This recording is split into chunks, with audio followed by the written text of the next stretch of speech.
as in 5 in a row, starts now on Reno's rock station. Rock 104.5. So the unit came with the stereo.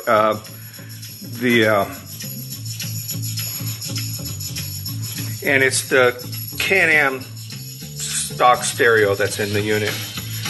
And as far as sound, well, that's a whole nother discussion. It's a Jensen unit. Here in the glove compartment is your connection port. It's USB, then you have an analog mini jack stereo. I had to put a piece of cardboard in there to stabilize it because it kept losing connection. But, you know, overall the stereo is not real powerful. It does have 4 speakers. As you can see, there's one here, and then there's one on the driver's side as well. And then you have the 2 in the back. Then here's where the other front speaker's mounted under the driver's seat. So, you know, what are my thoughts on the Can-Am stereo? It's 4 speakers, USB. You can plug, it has radio. You can get Sirius satellite. But, you know, overall it sounds pretty good if you're parked and you're not running. But once you start getting on the trails and driving around, the wind noise, the noise of the machine, the exhaust, engine noise, all that stuff just drowns it out. And, you know, I thought about putting a subwoofer in it and talking to an audio guy, and he goes, you know, we've done several of these units, and the problem is the acoustics. You're in an open cage vehicle, you're getting all that road noise, and there's no way to isolate it. So just imagine yourself driving down the highway in your car with the windows down. Well, you have to crank your stereo. Well, when you crank your stereo, you're not getting as much fidelity through the system.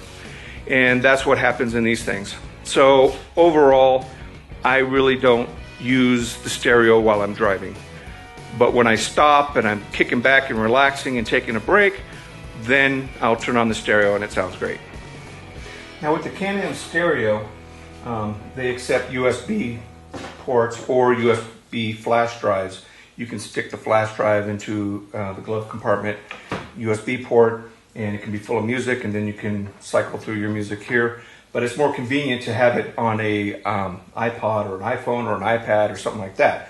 However, this system only accepts the older style Apple plugs and not the new ones. These new little guys. This will only work. I tried my 5S iPhone in the system. It won't charge it, and it won't access iTunes on the phone itself. However, this will. You can play your music, you can use NAS applications, and it will charge your phone or iPad or iPod. Another way to handle it with iPhone that uses the newer connection type is to go with an external battery or speaker setup, and then you put this in the glove compartment and it will charge the phone. So next is this iPad mount with the RAM mount system. It's mounted to the roll cage, and then you have an articulated arm with a loosening nut, 2 1-inch balls, and this mounting bracket case. You cinch this down, so if I want to point this over here at me, cinch it down. And then I also have the cable running up from my stereo, and I'll be plugging the iPad into the iPad. And I have an older iPad, a Generation 3. It has the OtterBox big, thick, tough case on it.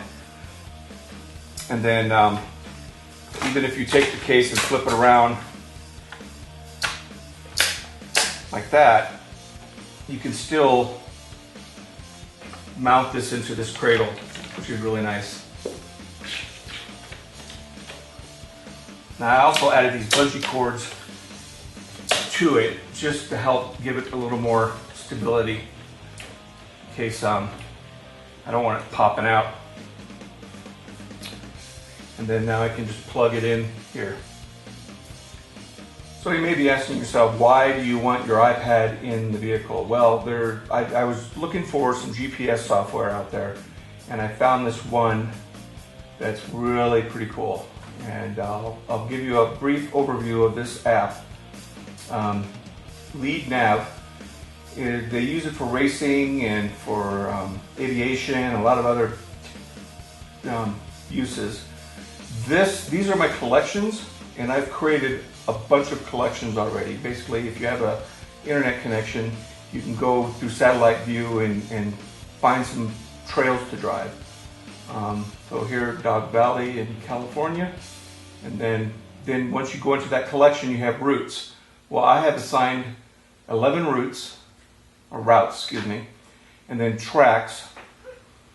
Tracks will actually record where you're going, and then markers. So what are some of my markers? There's Crystal Peak in Dog Valley, so if I tap on that, come on. If I tap on that and hit go to, it will take me to, well, give me directions on how to get there. And then if I hit view, then it will take me there to that location. And as you can see, it's drawing the environment through Wi-Fi. And you can zoom in and zoom out. You have all these trails. These are all the trails I had specified for this region to go riding. And then if you want to do a route, then you go back to menu, and then you can say route, and then say, well, let's go Hennessy Pass Road, and then run. And then it takes you to your current location, but I gotta get over here because I'm not over there right now. And this is the starting point. Right here. So it will lead you, and then it gives you instructions, you know, turn left, turn right, but you have to specify those. So as you build routes, like these markers here, I put in here, I type that in, to Reservoir Fork, Dog Valley staging area. I put in markers, turn left. Right here is a big long stretch of road, accelerate. Here's another one, you know, stay left.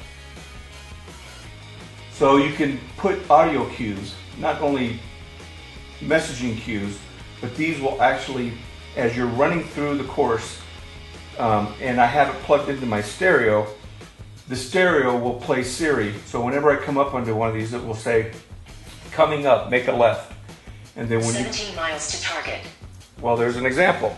There's Siri telling me information about this particular route. And as you ride, it will read back to you those instructions that you put in place for that whole route. And it's really handy because a lot of times you're running down a road and there's a fork in the road and it's like, well, okay, I don't remember this road by memory. Am I making a left? Am I making a right? With this, it allows you to have Siri tell you which direction to go in without having to look at the screen. So that way you're able to keep going at a consistent pace without having to stop what you're doing, look at your nav system, figure out where you're going. Now, one of the benefits of this is that you can download these maps. Now, of course, the app costs, well, at this point, it was 20 bucks for the app. And then it was another 20 bucks to be able to download maps. So if I go to maps, and then you have some other functions. They have different 17 miles to target.